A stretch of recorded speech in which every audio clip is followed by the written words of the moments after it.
Tiningnan niya ito sa mga mata, at ang sulyap na nagmumula dito, ay nagdudulot na sa kanya ng kakaibang kaba. She felt the sweet, aching call of desire na mahirap tanggapin, lalo na ng mga babae. The call women pretended not to hear, but something inside her told her she's only a human. Longing for human needs. Ipinikit niya ang mga mata, pilit pinaglalabanan ang damdaming iyon. Anumang pilit niya sa sarili na iwasan ang nakakatuksong tagpong iyon, mas malakas ang hatik ng damdamin niya para kay Elmo. Hinaplos niya ang mga balikat nito, at pinadaus-daus ang mga kamay sa balat nito. Walang salitang naghubad ng damit pang itaas si Elmo. Dinaman ang palad niya ang mumunting balahibo na nasa pagitan ng chest nito, na sa isipan pa lang ay nakapagpakiliti na sa kanya. That's right honey, touch me. Kiss me, hold me. Bulong pa nito sa kanya, kaya ramdam niya ang mainit nitong hininga, na dumampi sa kanyang leeg. Hold you. May naalala si Kathy. May bahid ng hinanakit na rumahistro sa kanyang mukha. Noon, I said I wanted to be held, but you insulted me and told me, I wanted a father not a man. Isa lamang akong paslit sa iyong paningin, na naghahanap ng mag-aaruga. But now, it's okay for you to hold me. Lumikot ang mga mata, at rumahistro ang guilt sa mukha ng lalaki. Marahas nitong isinuklay ang mga daliri sa buhok. Sa bawat pag-iwas ko sa iyo noon, para ko na ring pinarurusahan ang sarili ko, hirap na sabi nito. Marahang hinaplos ng likod ng palad nito ang kanyang pisngi. Naghatid iyon ng tila ilang libong boltahe ng kuryente sa kanyang katawan. Para siyang lalagnitan sa ibang nararamdaman. Sobrang nakakaakit ang iyong kagandahan, anito na sinimulan siyang dampian ng halik sa noo, at sa tungki ng kanyang ilong. Nang inag na naman siya, dama niya ang init ng katawan nito, dahilan para maapektuhan siya ng husto. She was hot and cold at the same time. Nervous yet excited, pinalakad nito ang kamay sa kanyang likod, at muling humaplos pataas sa kanyang balikat, at hinawi ng daliri nito ang strap ng kanyang suot. I'll warm you with my touch. Kaya sa pamamagitan ng mga halik, inulit nito ang paghalik sa kanyang balikat. Napaigtad siya sa kiliting dinulot ng halik ni Elmo. Like this and this. Anitong dam ako sa kanyang mga labi ang halik nito. Sweet. You taste as sweet as honey, tama lang na tawagin kitang honey. Ipinagpatuloy nito ang paglulanoy sa kanyang labi. Oh, we've got to stop, sansala niya na bahagyang itinulak ito sa dibdib palayo sa kanya. Why? Tanong nito, dropping small kisses along her face. Why do we have to stop? Enilo na nagsasabing bawal kitang halikan. Hindi pa nga sila formal na nagkakaayos. Iyon ang nais niyang isatinig pero walang namutawing salita sa kanyang bibig. Nag-isip siya ng maaring isagot, but none came into her mind. Walang lakas niya itong itinulak. Pinaglalabanan niya ang damdamin, hanggat makakaya pa niya. Kailangan ko na tabihan sa pagtulog si Elizabeth, at baka magising na wala ako sa kanyang tabi. Pagod ang anak natin, tiyak akong masarap na ang kanyang tulog. No, pigil niya rito nang maglumikot na ang kamay nito. Yes honey, anitong panay ang halik sa kanyang leeg. Yes, your body doesn't want me to stop. Nagbalik ang mga labi nito sa mukha niya, at ang tenga naman niya ang pinagkaabalahan. Hanggang sa maramdaman niyang pinangko siya nito, at dinala sa ibabaw ng kama.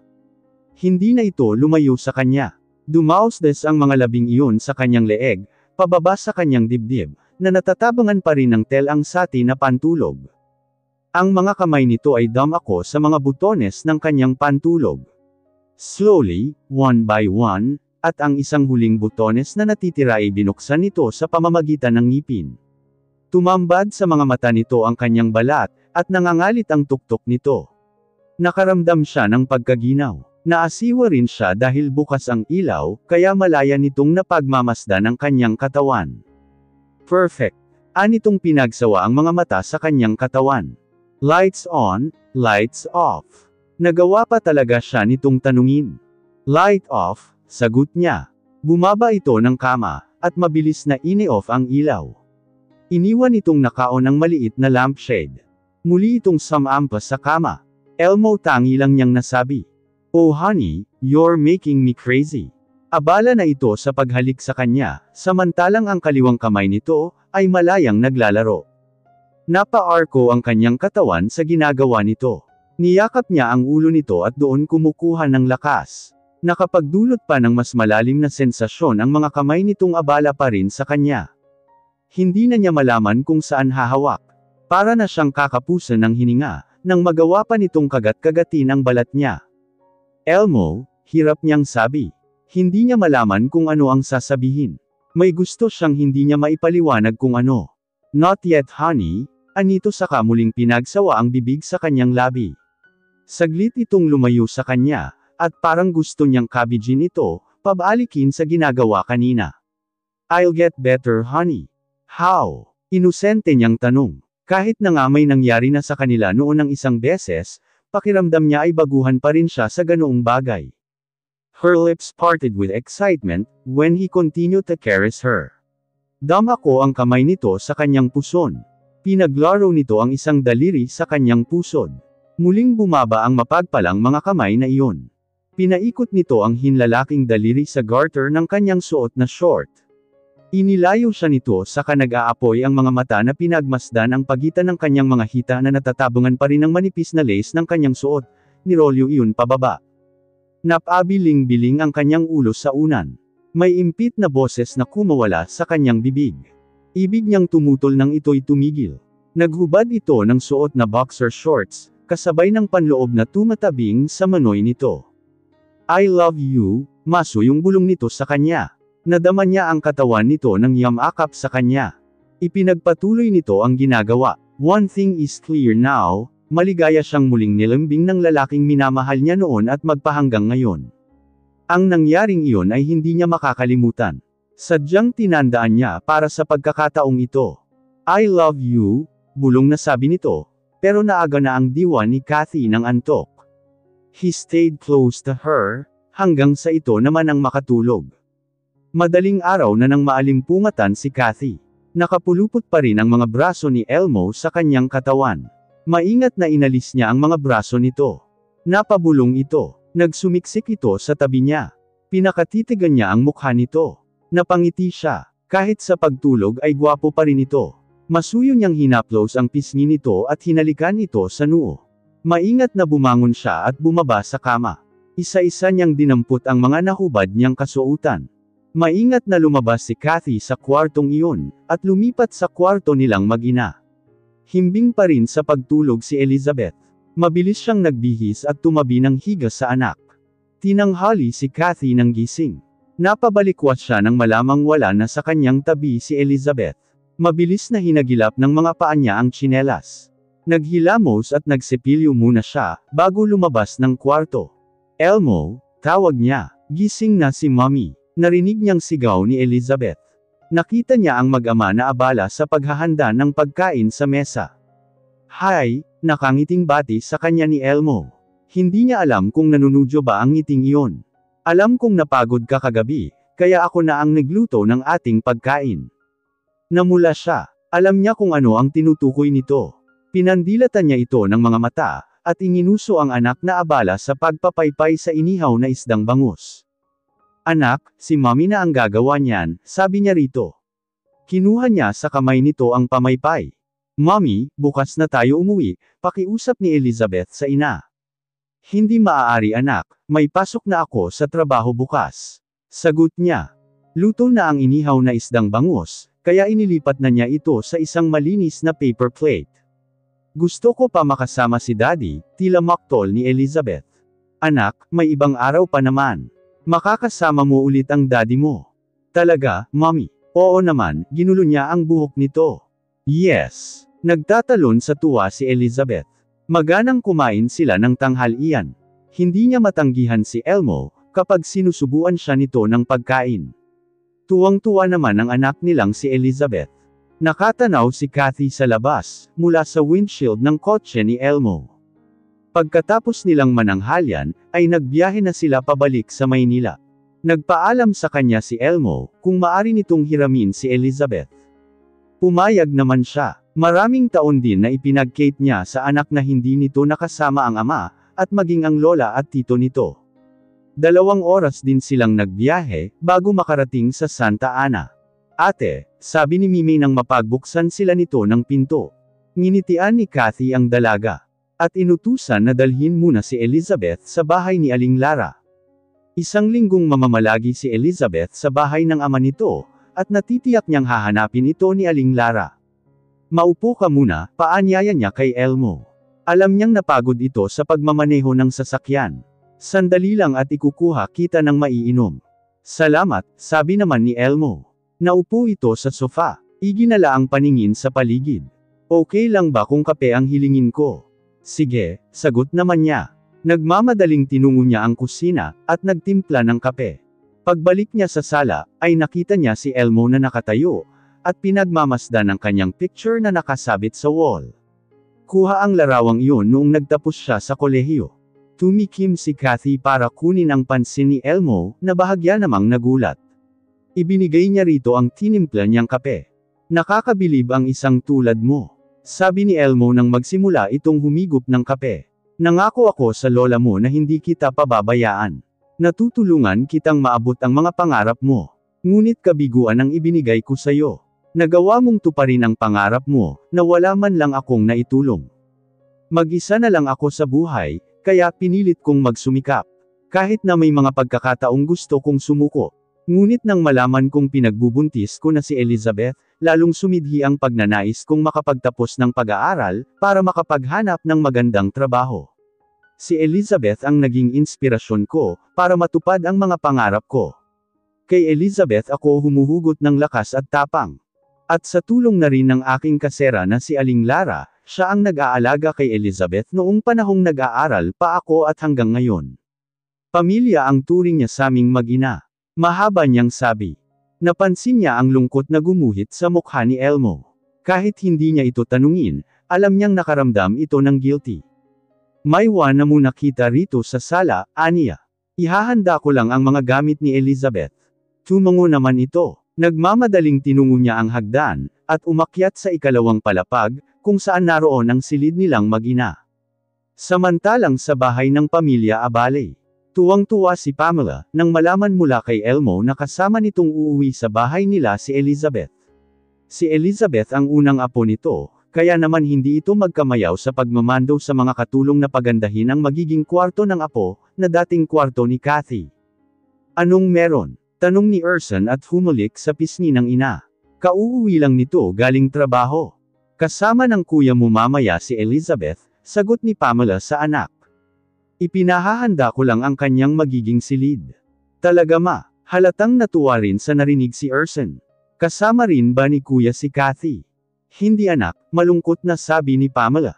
Sana nga lang ay magkaayos na sila ng kuya mo. Araw-araw kong ipinagdarasal, na sana ay mapatawad na ni Kathy ang kuya mo, para makapagsimula silang muli bilang isang masayang pamilya kasama ni Elizabeth. It's take time, ma. Hindi naman natin pwedeng madaliin si Kathy na ibigay ang kapatawaran kay kuya. Hindi natin alam ang hirap na pinagdaanan niya. 7 taon na single mother si Kathy, hindi natin alam ang mga pinagdaanan niyang hirap sa mga lumipas na taon. Ang mahalaga, nakita na natin silang mag-ina, at hindi pinagdadamot ni Kathy ang bata sa atin. Gusto ko lang naman makitang masaya ang kuya mo. Matagal na panahon din siyang nangulila kay Kathy. Napabuntong hininga si Urson. Niyakap nito ang ina, bago nagpaalam na pupunta ng kwarto, para magpalit ng kasuotan. Pagkatapos niyang isara ang zipper ng bag na pinaglagyan niya ng mga damit ng anak, ay nagpasya siyang maligo sandali. Presko na ang pakiramdam ni Kathy nang lumabas ng kwarto. Isinukbit niya sa balikat ang bag, at bumaba na sa unang palapag. Mommy, tawag sa kanya ng anak. Nakaupo ito sa tabi ng ama. Sumama ka samin, paanyaya sa kanya ni Elmo. Hindi inaalis ang tingin nito sa kanya. Next time na lang siguro, sagot niya. Maaga ang pasok ko bukas. Inilapag niya sa sofa ang bag. Ate, sasamahan ko ba si Elizabeth? Tanong sa kanya ni Mimay. Hindi na Mimay. Nakakasiguro naman akong hindi nila pababayaan doon si Elizabeth. Samahan mo na lang ako rito sa bahay. Sige po ate, magalang na sagot nito. Nagpaalam itong lalabas muna. Naupo si Kathy sa sofa sa tabi ng anak. Kinausap niya ito, at pinagbilinan ng mga dapat at hindi dapat gawin, kapag naroon na ito sa bahay ng ama nito. Promise po, hindi po ako magkukulit doon Mommy. Nakataas pa ang isang kamay na tila sumusumpang sabi ni Elizabeth. Nakangiting ginulo niya ang buhok ng anak. Hinatid niya hanggang sa nakaparadang kotse ni Elmo ang mag-ama. Elmo, ingatan mo ang anak natin, habilin niya rito. Iyon ang unang beses na magkakalayo sila ng anak. Pighil ni Kathy ang sarili na umiyak, habang nakangiti sa kanya ang anak na nakaupo na sa loob ng sasakyan. Ginagap ni Elmo ang kanyang kamay, at dinala iyon sa labi nito upang halikan. Don't worry honey, anito. Hindi ko pababayaan ang anak natin. Bahagya siyang nagulat nang bigla siya nitong yakapin. Elmo, iyon lamang ang nasabi niya. Pinasaya mo ako kagabi. Ramdam kong mahal na mahal mo pa rin ako, kahit hindi mo man iyon sabihin sa akin. Umalis na kayo, baka abutin pa kayo ng dilim sa daan, pag-iiwas ni Kathy. Bahagya niya itong itinulak sa dibdib. Mommy, Daddy, wala ba kayong goodbye kiss? Sabay na napatingin kay Elizabeth ang mga magulang nito. Siyempre, meron anak, nakangiting turan ni Elmo. Hindi na nakatanggi si Kathy nang halikan siya sa labi ni Elmo. I love you. Walang tugon mula kay Kathy. Hinintay niyang makasakay sa kotse si Elmo. At nang mawala na sa paningin niya ang sasakyan, ay pumasok na rin siya sa bahay. Kinagabihan ay hindi agad makatulog si Kathy. Kanina pa siya nakahiga sa kama, pero hindi siya dinadalaw ng antok. Mag-isa lang siya ngayon sa inuupahang bahay, dahil nagpaalam sa kanya si Mimi na uuwi muna sa magulang nito. At kinabukasan na ang balik. Maya-maya rin ang check niya sa kanyang cellphone, kung may pinadala bang mensahe sa kanya si Elmo. Pero kahit isang text message ay wala siyang natatanggap. Hindi naman siya kinakabahan. Alam naman niyang hindi pababayaan ni Elmo ang anak nila. Naninibago lang siya dahil hindi niya katabi sa higaan ang anak. Bumangon siya at naupo sa ibabaw ng kama. Muli siyang nahiga sa kama, at ipinikit ang mga mata. Ngunit tila tukso naman na lumitaw sa kanyang balintataw, ang eksena na nasa ibabaw sila ng kama ni Elmo. Heist! Inis na piksi niya. Bumangon ulit siya at bumaba mula sa kama. 9:00 pa lang ng gabi, kaya nagpa siyang bumaba para manood ng TV. Saktong pagdating niya sa sala, ay may narinig siyang kumakatok. Sino yan? Tanong niya, ngunit hindi naman siya sinagot ng kung sino mang nasa labas. Alam niyang hindi iyon si Aling Lara, dahil binabanggit nito ang pangalan niya, kapag kumakatok sa pinto. Hindi siya gumalaw. Nanatili siyang nakatayo sa tapat ng pinto. Hindi niya inaalis ang paningin sa seradura. Uso pa naman ang mga nakawan sa lugar nila. Baka mamaya kung anong sindikato iyon na nanghi-hypnotize. Nagmatigas siyang huwag buksan ang pinto. Ngunit patuloy ang pagkatok, at sa paglipas ng sandali, ay lumakas at tila naiinip na ang sinumang nasa labas. Kinabahan siya. Kinuha niya ang flower vase, at iyon ang gagamitin niyang sandata, sakaling makapasok ang pangahas. Sumagot ka kung ayaw mong masaktan. Malakas na sabi niya. Mahigpit ang hawak niya sa flower vase. And then she heard that familiar voice. Elmo, sa loob-loob niya. Ipinilig niya ang ulo. Baka mali lang ang pandinig niya. Imposibleng si Elmo ang nasa labas ng bahay, gayong alam niyang nakauwi na ito sa Taguig, kasama ni Elizabeth. Kathy honey, buksan mo na ang pinto, ani Ellie mula sa labas. Kanina pa ako pinapapak ng lamok dito. Nang makasiguro na si Elmo nga ang nasa labas, mabilis na ibinalik ni Kathy ang flower vase sa pinaglalagyan nito. Agad niyang binuksan ang pinto. Anong ginagawa mo rito? Tanong niya. May pagtatakang tiningnan niya ito. He looked gorgeous as usual. Casual lang ang suot nitong damit. Iniharang niya ang katawan sa bakana ng pinto, dahil wala naman siyang balak na papasukin ito. Hindi ka mawala sa isipan ko, saad nitong nakangiti ang mga mata na nakatitig sa kanya. Pagkahatid ko kay Elizabeth sa bahay, naligo lang ako at nagbiyahe naman pabalik dito sa Santa Ana. Hindi siya nakaimik. Nanatili siyang nakaharang sa pinto. Can I come in? Tanong nito sa kanya. Hindi pa man siya nakakasagot ay hinawi siya nito. Upang pumasok sa loob ng bahay. Nasundan niya ito ng tingin, hanggang sa makaupo na ito sa sofa.